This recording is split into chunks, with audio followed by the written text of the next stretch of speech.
Welcome to my Yogi education Gujarat YouTube channel. Students, આજે આપણે જોઈશું ધોરણ 8 વિષય હિન્દીની જે દ્વિતીય સત્રાંત પરીક્ષા જે છે એ પરીક્ષાનું સંપૂર્ણ મોડેલ પેપર. કુલ ગુણ રહેશે 80. તો જોઈએ હવે પ્રશ્ન 1. અ सही विकल्प चुनकर उत्तर लिखिए. 4 मार्क्स. कच्छ के शेर इकाई के लेखक कौन है? अ विजय महाजन, ब हरेश ढोलकिया, क सुदर्शन, ड शिवमंगल सिंह. तो सही उत्तर है हरेश ढोलकिया. लाल बहादुर शास्त्री प्रधानमंत्री थे, वाक्य का काल पहचानिए. तो लाल बहादुर शास्त्री प्रधानमंत्री थे, उसका काल कौन सा है? तो यहाँ पे ऑप्शन है अ वर्तमान काल, ब भूतकाल, क भविष्य काल, ड अन्य. तो सही उत्तर है ब भूतकाल. मत बांटो इंसान को काव्य अनुसार कौन मजबूर है? इंसान, सागर, दीपक, रेगिस्तान. तो सही उत्तर है दीपक. दोहे काव्य अनुसार उद्यम बिना क्या नहीं पाया जाता? तो उद्यम के बिना क्या नहीं पाया जाता? धन, हीरा, विद्या या भोजन. तो सही उत्तर है धन. ब प्रश्नों के संक्षेप में उत्तर लिखिए. 4 8 मार्क्स. भद्रेश्वर क्यों प्रसिद्ध है? तो उत्तर है भद्रेश्वर जैनों का अति प्राचीन यात्रा धाम होने के कारण यहाँ जैनों का 2500 साल जो पुराना संगमरमर से बना जिनालय है. शास्त्री जी के जीवन को निष्काम कर्मयोगी क्यों कहा गया है? तो उत्तर है शास्त्री जी का सारा जीवन कर्ममय था. वे भाग्य पर भरोसा कर बैठने वालों में नहीं थे. वे अपने चिंतन और कर्म शक्ति पर भरोसा रखते थे, हाथ की लकीरों पर नहीं. उनके लिए कर्म ही उनका ईश्वर था. उसके प्रति वे निस्वार्थ भाव से समर्पित थे. इस प्रकार जीवन भर निष्काम कर्म में लगे रहने के कारण उनके नाम के साथ कर्मयोगी विशेषण लगाना बिल्कुल उपयुक्त है. नेक्स्ट, मत बांटो इंसान को काव्य अनुसार इंसान ने क्या बांट लिया है? तो कुछ लोगों के भगवान मंदिर में, तो कुछ लोगों को भगवान मस्जिद में, तो कुछ लोगों ने अपने भगवान के लिए गिरजाघर बनाए हैं. एक ही भगवान को लोगों ने अलग अलग ढंग से देखा है. वे उनकी अलग अलग तरीके से पूजा करते हैं. इस तरह लोगों ने भगवान को बांट लिया है. 4 क्वेश्चन. दोहे काव्य में कबीर साहित्य कितना मांगते हैं? तो कबीर संग्रह करना नहीं समझते, उचित नहीं समझते. वे भगवान से उतना ही अन्न और धन मांगते हैं जितना उनके परिवार को निर्वाह के लिए आवश्यक है. उनके परिवार में कोई भूखा न रहे और दरवाजे पर आया हुआ कोई साधु फकीर भी भूखा न आए, कबीर उससे अधिक पाने की इच्छा नहीं करते. 5th, उजालों को बंदी बनाने का क्या अर्थ है? तो उत्तर है उजाले को बंदी बनाने का अर्थ है उसे अपने अंधकार में रखना. इसलिए बिजली की रोशनी अभी धनवानों के घरों में भी दिखाई देती है, गरीबों के झोपड़ियों में नहीं.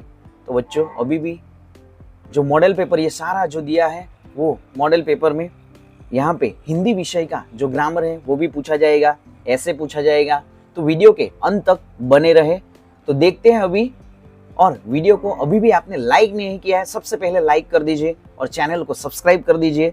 अपनी जो यूट्यूब चैनल है, यूट्यूब चैनल पे मैथ्स, साइंस, एसएस के सारे वीडियो जो 80 मार्क्स के जो मॉडल पेपर है वो सारे स्टूडेंट्स जो रख दिए हैं. तो आप सभी वीडियो देख लो. देखते हैं आगे. क्वेश्चन 2. निम्नलिखित परिच्छेद को पढ़कर दिए गए प्रश्न के उत्तर लिखिए. तो यहाँ पे जो परिच्छेद दिया गया है वो बच्चों आपको भी 2 या 3 बार पढ़ना है. 5 मार्क्स का जो 5 मार्क्स है, 5 क्वेश्चन पूछे जाएंगे. तो देखते हैं यहाँ पे प्रश्नों के उत्तर लिखिए. तो सबसे पहले तो ये जो परिच्छेद है, रात्रि के अंधकार में खड़गसी बाबा भारती के मंदिर में पहुंचा. चारों ओर सन्नाटा था, आकाश में तारे टिमटिमा रहे थे. थोड़ी दूर पर गांवों के कुत्ते भौंक रहे थे. मंदिर के अंदर कोई शब्द सुनाई न देता था. तो यहाँ पे देखते हैं अभी प्रश्नों के उत्तर. रात्रि के अंधकार का दृश्य का वर्णन कीजिए. तो रात्रि के अंधकार में चारों ओर सन्नाटा था, आकाश में तारे टिमटिमा रहे थे, थोड़ी दूर पर गांवों के कुत्ते भौंक रहे थे. नेक्स्ट देखते हैं, पहले फाटक पर कौन पहरा देता था? तो पहले फाटक पर बाबा भारती स्वयं लाठी लेकर पहरा देते थे. अस्तबल किससे कहा जाता है? तो अस्तबल उस स्थान को कहा जाता है जहां घोड़े आदि जानवरों को रखा जाता है। अंधकार शब्द का विलोम शब्द लिखिए। तो अंधकार शब्द का विलोम शब्द है प्रकाश। परिच्छेद में से व्यक्तिवाचक संज्ञा ढूंढ कर लिखिए। तो यहाँ पे व्यक्तिवाचक जो संज्ञा खड़क बाबा भारती, सुल्तान। नेक्स्ट देखते हैं क्वेश्चन 3। रूपरेखा के आधार पर कहानी लिखिए। 6 मार्क्स। एक कंजूस काफी सोना बक्से में भरकर खेत में गाड़ लेना, रात को गिनना। तो यहाँ पे बच्चों आपको पूरा कहानी लिखना है। तो यहाँ पे पूरी कहानी देखते हैं कि एक गांव में एक बहुत ही कंजूस आदमी रहता था। वह न तो किसी की मदद करता, न अपने पैसों का ठीक से उपयोग करता। उसने वर्षों की कमाई से बहुत सारा सोना इकट्ठा किया था। उस सोने को उसने एक बक्से में भरकर अपने खेत में गड्ढा खोदकर गाड़ दिया। हर रात वह चुपचाप खेत में जाता, गड्ढा खोलता और सोने के सिक्कों गिनता। उसे देखकर बहुत संतोष मिलता था। लेकिन एक रात एक चोर ने उसे यहाँ सब करते देख लिया। अगली रात को चोर चुपके से आया और बक्से से सारा सोना चुरा कर उसकी जगह पत्थर भर गया। सुबह वो जब कंजूस ने बक्सा खोला और उसमें पत्थर देखे तो वह जोर जोर से रोने लगा। उसका रोना सुनकर गांव के लोग इकट्ठा हो गए और एक बूढ़ा आदमी बोला, तुम तो उस सोने को कोई उपयोग नहीं कर रहे थे, सिर्फ रोज गिनते थे। अब इन पत्थरों को ही गिन लिया करो, फर्क क्या है। यह सुनकर कंजूस को अपनी गलती का एहसास हुआ। उसे समझ में आ गया कि धन को सिर्फ संजो कर रखने का कोई लाभ नहीं, उसका उपयोग करना चाहिए। सीख है कि धन का सही उपयोग करना ही सच्चा धन है, नहीं तो वह केवल पत्थर के समान है। देखते हैं आगे प्रश्न 4। निम्नलिखित परिच्छेद का मातृभाषा में अनुवाद कीजिए। तो यहाँ पे अपनी मातृभाषा गुजराती लैंग्वेज में आपको ट्रांसलेट करना है। देखते हैं कि चूहा हाथी के पास गया और बोला, हाथी दादा क्या मुझे आपकी लुंगी 2 दिन के लिए दोगे। हाथी कहते हैं कि तुम उसका क्या करोगे। चूहा कहता है, मेरे बेटी की शादी है, उसमें तंबू लगाना है। तो देखते हैं अभी गुजराती कि चूहा यानी कि जो उंदर ने कहा कि उंदर हाथी पासे गयो અને બોલ્યો, હાથી દાદા શું તમે મને તમારી લુંગી 2 દિવસ માટે આપશો। તો હાથી કહે છે, તું તેને શું કરશે। તો ઉંદર કહે છે, મારા દીકરાની જે શાદી છે તેમાં ટેન્ટ લગાવવાનું છે, એટલે કે અહીં જે દીકરાના લગ્ન છે અને ટેન્ટ લગાવવાનું છે। જોઈએ આગળ હવે પ્રશ્ન 5 6 मार्क्स।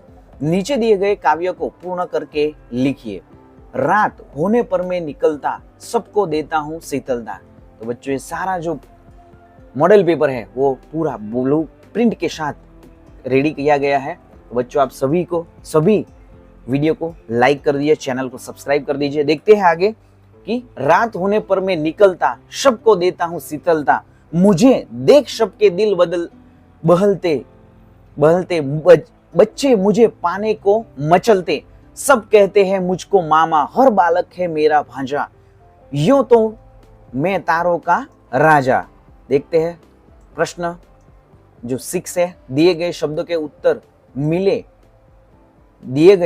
उत्तर जो पहली बनाकर लिखिए। तो यहाँ पे पतंग, तो ऊंचे आकाश में उड़ती जाती, डोर से बंधी पर मन मस्ताती, रंग बिरंगे कपड़े पहनती, बच्चों के संग हंसती गाती, बताओ भला मैं कौन हूं। तो उत्तर है पतंग। नेक्स्ट देखते हैं, जंगल में मैं नाच दिखाऊं, बरसात में पंख फैलाऊं, रंग बेरंगी मेरे पंख प्यारे, राजा जैसे रूप हमारे, बोलो तो मैं कौन। तो सही उत्तर है मोर। नेक्स्ट क्वेश्चन 7, स्वच्छता का महत्व बताता हुआ पत्र अपने मित्र को लिखिए। तो बच्चों यहाँ पे 5 मार्क्स का आपको पत्र के मार्क्स रहेंगे। तो यहाँ पे सारा जो पत्र है वो आंसर के साथ दिया गया है, आप स्क्रीनशॉट भी ले सकते हैं। तो यहाँ पे जो पत्र है उसका सारा आंसर आप देख सकते हो। नेक्स्ट देखते हैं अभी क्वेश्चन 8, काव्य पंक्ति का भावार्थ लिखिए। 4 मार्क्स। आज सिंधु ने विष उगला है, लहरों का यौवन मचला है, आज हृदय में और सिंधु में साथ उड़ा है ज्वार, तूफानों की और घुमा दो नाविक निज पतवार। तो यहाँ पे भी सारा जो भावार्थ लिखा गया है, तो आप इसका भी स्क्रीनशॉट ले सकते हैं। देखते हैं आगे प्रश्न 9, नीचे दी गई परिस्थिति में आप क्या करोगे, इसके बारे में लिखिए 4 मार्क्स। अगर आप अपने आप को कर्मयोगी कहलाना चाहते हो तो ब, अगर आपकी प्यारी चीज कोई चुरा ले, क विभाग, अगर आप बाबा भारती की जगह होते। तो बच्चों ये क्वेश्चन 9 जो है वो आप देख सकते हो। ये सारा जो क्वेश्चन है आपको अपनी सोच यहाँ पे लिखनी है। अगर आप अपने आप को कर्मयोगी कहलाना चाहते हो तो, अगर आपकी प्यारी चीज कोई चुरा ले तो आपको कैसा लगता है, क्या फील होता है, वो आपको यहाँ पे लिखना है। नेक्स्ट देखते हैं क्वेश्चन 10, सूचना अनुसार लिखिए। समानार्थी शब्द देकर वाक्य में प्रयोग कीजिए 2 मार्क्स। उद्यम, तो परिश्रम, प्रयास, मेहनत, तो सफलता पाने के लिए उद्यम आवश्यक है। सेकंड वर्ड से कुख्यात, तो कुख्यात का जो समानार्थी शब्द है बदनाम, बदचलन, अपकीर्ति, दुष्ट, तो वह डाकू पूरे इलाके में कुख्यात था। नेक्स्ट देखते हैं ब, विलोम शब्द देकर वाक्य में प्रयोग करके लिखिए 2 मार्क्स। दोस्ती, तो सही उत्तर है दुश्मनी। राम और श्याम की दोस्ती पूरे गांव में मशहूर है। नेक्स्ट प्यार और नफरत, तो बच्चों ये जो प्यार और नफरत का जो आपको सेंटेंस आपको खुद को बनाना है, कमेंट करना है। प्यार का जो अपोजिट वर्ड है नफरत है। नेक्स्ट देखते हैं मुहावरे का अर्थ देकर वाक्य में प्रयोग कीजिए 2 मार्क्स। फूला न समाना, तो अत्याधुनिक खुशी होना, खुशी के मारे भावनाओं पर काबू न होना। परीक्षा में प्रथम स्थान पाकर वह फूला न समाया। नेक्स्ट फुट फुट कर रोना, बहुत रोना, तो अपने प्यारे खिलौने को टूट जाने पर बच्चा फुट फुट कर रोने लगा। नेक्स्ट देखते हैं कहावतों का अर्थ देकर वाक्यों में प्रयोग करके लिखिए 2 मार्क्स।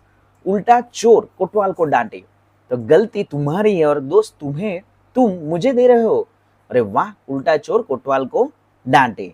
नेक्स्ट देखते हैं न रहेगा बांस, न बजेगी बांसुरी, तो टीवी के कारण तुम लोग पढ़ नहीं सकते।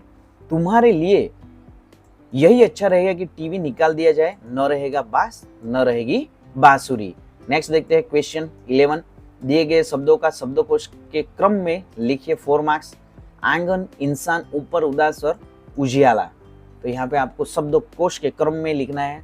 तो सबसे पहले आएगा आंगन, इंसान, उदास, उजियाला और ऊपर। नेक्स्ट मस्जिद, मंदिर, मंजिल, मुस्कान, महल, तो सही उत्तर है महल, मस्जिद, मंदिर, मंजिल, मुस्कान। भगवान, सागर, संदेशा, धरती, जल, तो सही उत्तर है भगवान, जल, धरती, संदेशा, सागर।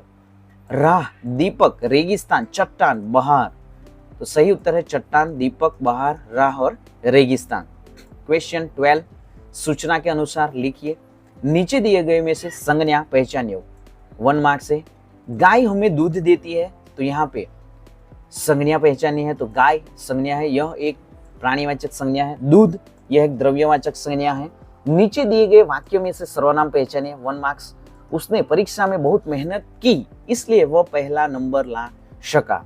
यहाँ पे सर्वनाम है उसने और वह। नेक्स्ट देखिए वाक्य में से विशेषण पहचानिए। 2 मार्क्स। बाबा भारती प्रसिद्ध साधु थे, तो यहाँ पे विशेषण है प्रसिद्ध। बाबा भारती ने ठंडे जल से स्नान किया, तो विशेषण है ठंडे। सही विकल्प चुनकर उत्तर दीजिए। 4 मार्क्स। खड़क सिंह कैसा डाकू था, तो दयालु था, प्रसिद्ध था, कुख्यात था कि ताकतवर था, तो खड़क सिंह कैसा डाकू था। 4 मार्क्स। तो खड़क सिंह कुख्यात डाकू था। सेकंड, परंतु ऐसा जो घोड़ा उसकी आंखों से कभी न गुजरा था। वाक्य में से विशेषण पहचानिए। तो यहाँ पे घोड़ा, आंखों, बाका, गुजरा, तो सही उत्तर है गुजरा। हमारे घर के आगे मंदिर है। वाक्य में रेखांकित शब्दों का अव्यय पहचानिए। तो हमारे घर के आगे मंदिर है, तो यहाँ पे संबंधक वाचक अव्यय है, क्रिया विशेषण अव्यय है, विस्मय बोधक अव्यय है कि विस्मय बोधक, तो सही उत्तर क्या है यहाँ पे क्रिया विशेषण अव्यय है। नेक्स्ट, तूफानों की और काव्यों में तूफान कहाँ उठा है, सागर में, नदी में, रेगिस्तान या मैदान में, तो सही उत्तर है सागर में। तो बच्चों अभी भी आपने चैनल को सब्सक्राइब नहीं किया है, सबसे पहले चैनल को सब्सक्राइब कर दीजिए, वीडियो को लाइक करना मत भूलिए और अपने दोस्तों को भी वीडियो की लिंक को शेयर कर दीजिए। तो देखते हैं अभी निबंध लिखिए। 8 मार्क्स है मेरा प्रवास, तो यहाँ पे सारा उत्तर दिया गया हुआ है। मेरा प्रवास में क्या लिखने का है वो आपने भी बच्चों कुछ ना कुछ तो टूर पे गए होंगे, तो आप भी अपना जो सोच है यहाँ पे अपनी आइडिया से लिख सकते हो। मेरा प्रवास। नेक्स्ट, यदि मैं प्रधानमंत्री होता, तो ये यदि मैं प्रधान, ये भी आप लिख सकते हो। आप क्या कर सकते हो अगर प्रधानमंत्री होते तो। नेक्स्ट देखते हैं मेरा प्रिय त्योहार। तो यहाँ पे भारत में त्योहार का देश है और यहाँ हर तरह खुशी और उत्साह के साथ मनाया जाता है। मुझे सभी त्योहार अच्छे लगते हैं, लेकिन मेरा प्रिय त्योहार है दीपावली। तो बच्चों, आपका भी कौन सा फेस्टिवल जो है फेवरेट है, बताइए कमेंट करके। यहाँ पे ये भी सारा उत्तर दिया गया है। तो चैनल को अभी भी आपने सब्सक्राइब नहीं किया है तो सबसे पहले चैनल को सब्सक्राइब कर दीजिए, वीडियो को लाइक कर दीजिए। मिलेंगे नेक्स्ट वीडियो में न्यू ज्ञान के साथ, नॉलेज के साथ। जय हिंद स्टूडेंट्स, वंदे मातरम, जय जगत गुजरात।